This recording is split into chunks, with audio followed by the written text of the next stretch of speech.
চন্দনপুর কাঁসা শিল্পের জন্য বিখ্যাত।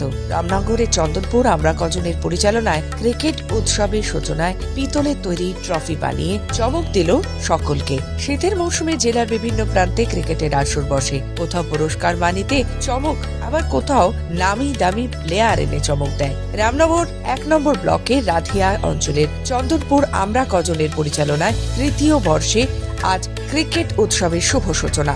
8 দলীয় ক্রিকেট টুর্নামেন্টের আজ চন্দনপুর নেতাজি SCA এর খেলার মাঠে ক্রিকেট উৎসবের শুভ সূচনা হলো। উদ্বোধনে উপস্থিত ছিলেন রামনগর 1 পঞ্চায়েত সমিতির বন ও ভূমি কর্মাধ্যক্ষ জনাব আব্দুল খালেক কাজী, শিক্ষা কর্মাধ্যক্ষ কৌশিক পারিক, রামনগর 1 পঞ্চায়েত সমিতির সদস্য তথা বিশিষ্ট সমাজসেবী দীপক সার প্রমুখ। চন্দনপুর আমরা কজনের পরিচালনায় ক্রিকেট উৎসবের 8 দলীয় ক্রিকেট টুর্নামেন্টের ঘিরে উৎসাহ উদ্দীপনা ছিল তুঙ্গে। কয়েক হাজার মানুষের সমাগম হয়েছিল এই ক্রিকেট ম্যাচ দেখার জন্য। এই টুর্নামেন্টে চ্যাম্পিয়ন দল পাবে 20,001 টাকা ও রানার্স পাবে 15,001 টাকা। ক্লাবের চন্দন সাউ ও শিক্ষক আদিত্য রানা এই ক্রিকেট উৎসব নিয়ে বিশেষ বার্তা দেন। আমাদের রামনগর 1 ব্লকের অন্তর্গত বাদিয়া গ্রাম পঞ্চায়েতের চন্দনপুর আমরা কজন সংঘের ব্যবস্থাপনা তারা তৃতীয় বর্ষে আজকে ক্রিকেট উৎসবের শুভ সূচনা করলেন।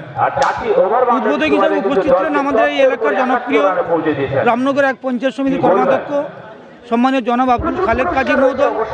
উপস্থিত আছেন আমাদের পঞ্চায়েত সমিতির সদস্য সম্মানীয় দীপক সার সহ এই এলাকার সকল সুধীজন গুণীজন এবং এই এলাকার সকল ক্রিকেট প্রেমী বন্ধুগণরা উপস্থিত রয়েছেন। আমরা কজন ক্লাবের ব্যবস্থাপনা ও পরিচালনায় ক্রিকেট উৎসব 2024 আজকে শুভ উদ্বোধন হলো। রামনগর 1 পঞ্চায়েত সমিতির সম্মানীয় জনাব আব্দুল খালেক কাজী মহোদয়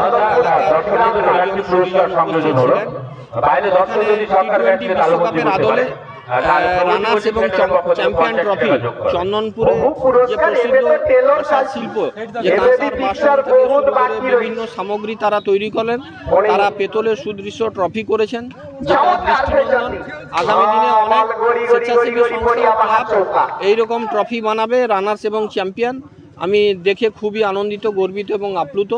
ট্রফিতে চমক মানে চন্দনপুরের বিখ্যাত সুদৃশ্য পেতল বিখ্যাত রামনগর থানা বলুন, সারা পূর্ব মেদিনীপুর এবং তথা পশ্চিমবঙ্গের রাজ্যের মধ্যে হচ্ছে চন্দনপুর হচ্ছে পেতলের বিখ্যাত। পেতলের ঘরের বানানো, ঘরেরই আমাদের চন্দনপুরেরই ছেলে বিষ্ণুপদ রানার ছেলে বিশ্বজিৎ রানা ও নিজের হাতে তৈরি করেছে টি-20 বিশ্বকাপের আদলের ট্রফি, পেতলের ট্রফি। শুধু এই কাঁসা শিল্প নয়, চন্দনপুরের কাঁসা শিল্প আমাদের জন্মের আগে থেকে দেখছি, মানে জন্ম পরে পরে আমরা দেখছি কাঁসা শিল্প এখানে বিশেষভাবে জনপ্রিয়তা অর্জন করেছে। আর প্রত্যেকটা অনুষ্ঠানে, বিশেষ করে এই টুর্নামেন্টে ফুটবল থেকে ক্রিকেটে আমাদের এই গ্রামেরই বন্ধুদের হাতে তৈরি এই স্মারক আমরা দিয়ে থাকি।